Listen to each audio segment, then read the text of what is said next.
มันความดันเป็นภัยเงียบที่อันตรายที่เฮ็ดให้คนเป็นอัมพฤกษ์อัมพาตและเฮ็ดให้คนเสียชีวิตเป็นอันดับต้นๆในปัจจุบันซึ่งจะแสดงอาการเบื้องต้นมีอาการอิดเมื่อยง่ายหายใจฟืดหายใจบ่อิ่มเจ็บหัววินหัวขึ้นไส้อาเจียนปวดหรือมึนชาตามก้านคอบ่าไหล่มึนชาตามปลายมือปลายตีนซึ่งเป็นสาเหตุที่เฮ็ดให้ไขมันฟอกตับฟอกไต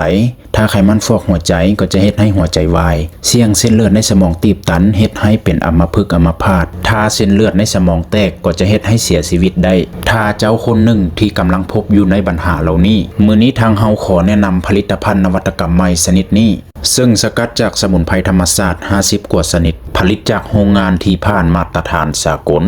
มีฤทธิ์ในการช่วยลดธาตุน้ำตาลและไขมันในเลือดอย่างมีประสิทธิภาพและปลอดภัยนอกจากนี้ยังช่วยบำรุงฟื้นฟูตับอ่อนให้แข็งแรงเพื่อช่วยในการลดธาตุน้ำตาลในกระแสเลือดแบบถาวรช่วยเพิ่มไขมันดีและลดไขมันเสียในร่างกายอย่างปลอดภัยปรึกษาทันทีที่เบอร์ที่ขึ้นอยู่หน้าจอนี้เลย